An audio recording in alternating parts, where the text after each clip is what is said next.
पल में परलय होएगी, वीडियो लाइक करें। नमस्कार, मैं मनीष कुमार वर्मा। आज का न्यूज में बताने भारत लगातार विकास की ओर अग्रसर है।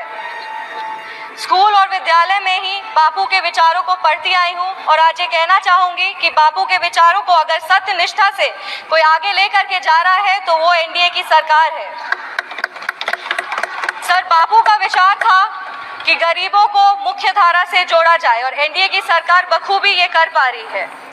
देश में 4 करोड़ से ज्यादा पीएम आवास योजना की स्वीकृति, 12 करोड़ परिवारों में 55 करोड़ व्यक्तियों को पीएम आरोग्य योजना के तहत स्वास्थ्य बीमा मिला है।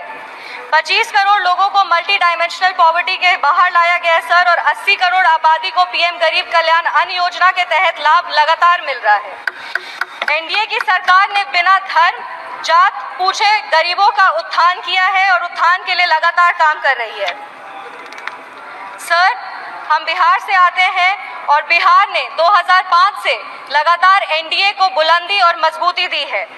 बिहार में एक नेता, नियत, नेतृत्व और कड़ी निष्ठा से एनडीए बिहार को उसका गौरव और एक नया कीर्तिमान वहां पे विकास का गढ़ रहा है। हमारे पार्टी के नेता श्रद्धेय रामविलास पासवान जी ने लगातार बाबा साहब भीमराव अंबेडकर के पद चिन्हों पे चलकर दलित, शोषित और वंचित वर्गों को आगे बढ़ाया है। आज हम बाबा साहब भीमराव अंबेडकर की बात कर रहे हैं और उनका एक कोट पढ़ना चाहेंगे। I measure the progress of a community by the degree of progress which the women have achieved। सरकार ने वुमेन रिजर्वेशन एक्ट दे करके 33% आरक्षण देकर के सांसद में महिलाओं के आवास को न सिर्फ बुलंदी दी है बल्कि उनके अधिकारों की भी लड़ाई लड़ी है। लखपति दीदी की योजना, उज्ज्वला योजना और महिलाओं को मुद्रा लोन देकर के महिलाओं की आर्थिक स्थिति को मजबूत किया गया है।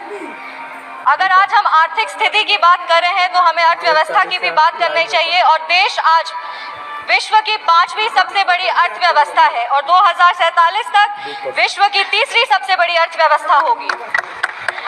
माननीय प्रधानमंत्री श्री नरेंद्र मोदी जी के नेतृत्व में भारत देश को विकास का एक व्यापक स्वरूप मिल रहा है। किसान सम्मान निधि के तहत किसानों को न्यूनतम राशि मिल रही है जिससे उनकी स्थिति में बढ़ोतरी हो रही है और आत्मनिर्भर भारत का जो ये सोच है उससे भारत विश्व स्तर पर एक अपना पहचान बना रहा है।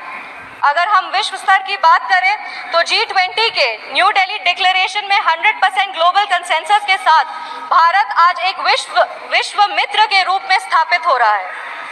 ऑनरेबल स्पीकर सर एक युवा है और युवाओं का प्रतिनिधित्व कर रहे हैं। हम कहना चाहेंगे कि एनडीए की सरकार में the youth is being equipped with necessary skills and knowledge to face global challenges with initiatives like Skill India, Digital India and Startup India।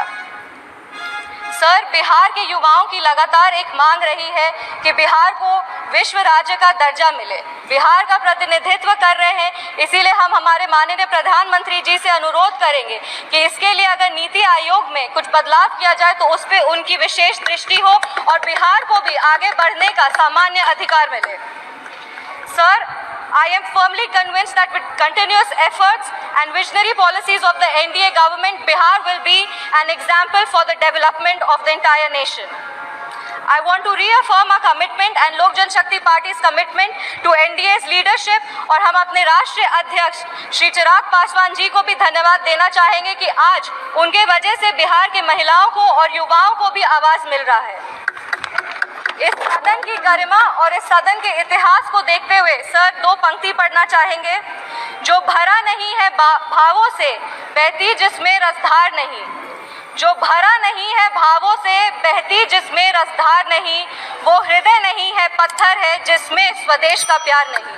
धन्यवाद स्पीकर सर, थैंक यू। सत्य, संघर्ष और अपना ज्ञान बढ़ाने के लिए MSJP न्यूज एक बार अवश्य देखें। अपना राय कमेंट बॉक्स पर अवश्य भेजें। जय हिंद, भारत माता की जय।